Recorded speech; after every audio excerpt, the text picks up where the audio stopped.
మీ personal interviews మరియు వ్యాపార ప్రకటనల కొరకు ఈ నెంబర్ని సంప్రదించండి. నమస్తే, వెల్కమ్ టు మనం టీవీ. ప్రస్తుతం మనతో పాటు ఉన్నారు హోమియోపతి డాక్టర్ చైతన్ రాజు గారు. చైతన్ గారితో మాట్లాడదాం. హలో అండి, నమస్తే.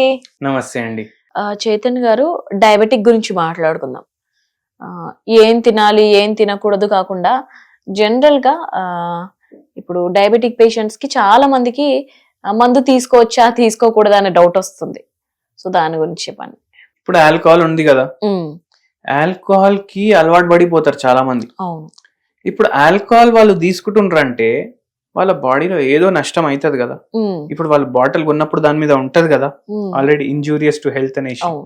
అయినా ఇప్పుడు ఏం చేస్తారు, కొన్ని రీసెర్చ్లు వస్తాయి బయటికి వెళ్ళి, వేరే దేశం వాళ్ళు చేస్తారు రీసెర్చ్. ఇవాళ ఏమంటారు, ఆల్కహాల్ బాడీకి నష్టం అంటారు. వారం తర్వాత వాళ్ళే తీస్తారు మళ్ళీ ఇంకోటి, ఏమని, అరే ఆల్కహాల్ తాగితే మంచిది అనేసి. ఓవరాల్ గా మనకు ఏం అర్థమైంది ఇన్నేళ్లలో అంటే ఆల్కహాల్ శరీరానికి మంచిది కాదు.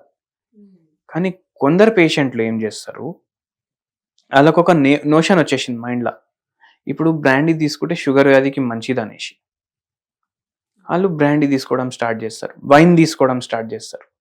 కానీ ఏమైపోతుంది, వాళ్ళు మోడరేషన్ అనేసి స్టార్ట్ చేస్తారు, అది మెల్లమెల్లగా పెరుగుకుంటూ పోతుంది. అండ్ ఇంకోటి ఇంపార్టెంట్ ఏంటంటే, ఇప్పుడు ఈ ఆల్కహాల్ తీసుకున్న తర్వాత ఏమవుతుంది బాడీలో అంటే, షుగర్ లెవెల్ ఉంటాయి కదా పడతాయి కొంచెం. ఇప్పుడు మనం తింటాం, రైస్ తింటాం, ఏమవుతుంది, షుగర్ లెవెల్ పెరుగుతుంది. ఇప్పుడు షుగర్ వ్యాధి పేషెంట్ కి మనం ఏం చెప్తాం, అందుకే రైస్ కొంచెం తక్కువ తీసుకోండి. ఎందుకు, ఇన్సులిన్ రెసిస్టెన్స్ ఉంది మీ బాడీలో. కానీ ఆల్కహాల్ మెటబాలిజం మొత్తం డిఫరెంట్ ఉంటుంది మన బాడీలో. ఆల్కహాల్ తీసుకోగానే షుగర్ లెవెల్ పడిపోతాయి. ఇప్పుడు అందరు ఏమనుకుంటారు, అరే షుగర్ వ్యాధి ఉంది, ఆల్కహాల్ తీసుకుంటాం, షుగర్ లెవెల్ పడిపోతుంది, మంచిదే కదా అనేసి అనుకుంటారు. కానీ ఎప్పుడైతే ఆ ఆల్కహాల్ ప్రభావం ఖతం అవుతుంది కదా, అప్పుడు సడన్ గ్లూకోజ్ పైకి వస్తుంది, ఇంకా షుగర్ ఇంకా పెరుగుతుంది. అర్థమైందా మీకు? అప్పుడు ఇంకా డ్యామేజ్ చేస్తుంది. ఇప్పుడు షుగర్ వ్యాధి ఉన్నోనికి చాలా మందికి నరాల బలహీనత అవుతుంది. ఈ నరాల బలహీనత వాళ్ళు నా దగ్గర ఆల్మోస్ట్ ఇప్పుడు 28 స్టేట్స్ ఉన్నాయి మన దేశంలో. దాంట్లో ఒక 15 స్టేట్ల నుంచి వస్తారు. వాళ్ళు వచ్చి దాంట్లో ఇప్పుడు 100 మంది వచ్చిర్రు అనుకో, ఆ 100 మందిని మనం అడుగుతాం కదా, ఆల్కహాల్ అలవాటు ఉందా, ఆల్కహాల్ అలవాటు ఉందా. దాంట్లో 99 మందికి ఆల్కహాల్ అలవాటు ఉంటుంది. ఇప్పుడు ఎవరైతే వీడియో చూస్తున్నారు, అది నాకు ఆల్కహాల్ అలవాటు లేదు కదా, మళ్ళీ నాకెందుకు నరాల బలహీనత ఉంది అని అనుకోవచ్చు. ఆ ఒక్కరు ఉంటారు కదా, దాంట్లో మీరు ఒకరు అని అనుకోండి. 99 మందికి ఉంటది. మళ్ళీ బీపీ పేషెంట్లు వస్తారు కదా, 100 మంది వాళ్ళని జమ చేసి అడిగి, ఏమని, మీరు ఆల్కహాల్ అలవాటు ఉందా అంటే 90 మంది చెప్తారు నాకు ఆల్కహాల్ అలవాటు ఉందని. షుగర్ వ్యాధి ఉన్న వాళ్ళకి అందరిని అడగండి, 95 మంది చెప్తారు ఆల్కహాల్ అలవాటు ఉందని. దాంతో మనకి ఏమర్థమవుతుంది, ఈ ఆల్కహాల్ ఏమో మన శరీరానికి మంచిది కాదు. షుగర్ వ్యాధి ఉన్నా మంచిది కాదు, షుగర్ వ్యాధి లేకున్నా మంచిది కాదు. ఇప్పుడు షుగర్ వ్యాధి ఉంది, రెగ్యులర్ గా ఆల్కహాల్ తీసుకుంటారు, ఇంకా ఖరాబ్ అవుతాయి షుగర్ వ్యాధి, కిడ్నీలు ఖరాబ్ బ్రాండ్స్ వాడితే మంచిది అంటున్నారు కదా ఈ మధ్య. అది నాకు కొందరు పేషెంట్లు కూడా అడుగుతారు కదా, నేను వాళ్ళకు ఒకటే అడుగుతా, ఎవరు చెప్పిర్రు మీకు, చెప్పిర్రు సార్ ఒకరు చెప్పిర్రు అంటారు. ఎవరు అంటే మా ఫ్రెండ్స్. ఎవరు, వాళ్ళకి ఎవరు అన్నారు, వాళ్ళ ఫ్రెండ్స్. డాక్టర్ అయితే ఎవరు అన్నాడు కదా. ఇప్పుడు హెల్త్ కి ఇది ఆల్కహాల్ మంచిది, మీరు ఎంతైనా తాగండి అని ఎప్పుడైనా మీరు విన్నారా? ఏదైనా డాక్టర్ చెప్పారు.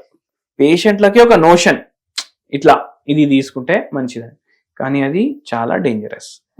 కిడ్నీలు కూడా ఖరాబ్ అవుతాయి, లివర్ ఖరాబ్ అవుతుంది, మన బాడీ మొత్తం ఖరాబ్ అవుతుంది. అవునా కదా? సో మనం ఎందుకు తీసుకోవాలి?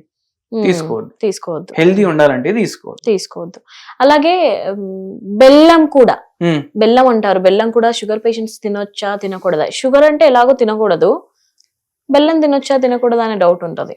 ఇప్పుడు ప్రాసెస్డ్ ఫుడ్స్ ఉంటాయి కదా, ప్రాసెస్డ్ ఫుడ్లు తినొద్దు. ప్రాసెస్డ్ ఫుడ్లు షుగర్ పేషెంట్లు తినొద్దు.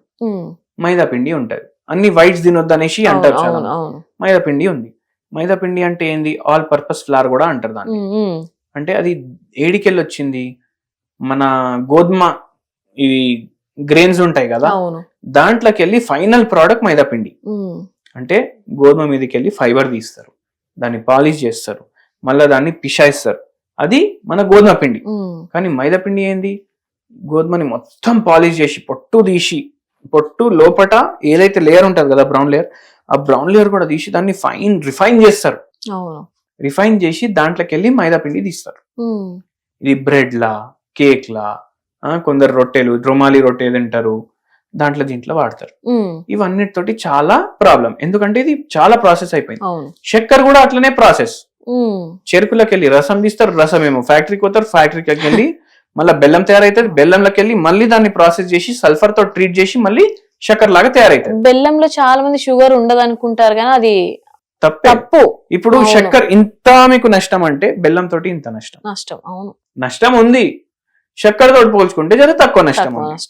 దాని బదులు మీరు స్టీవియా వాడండి.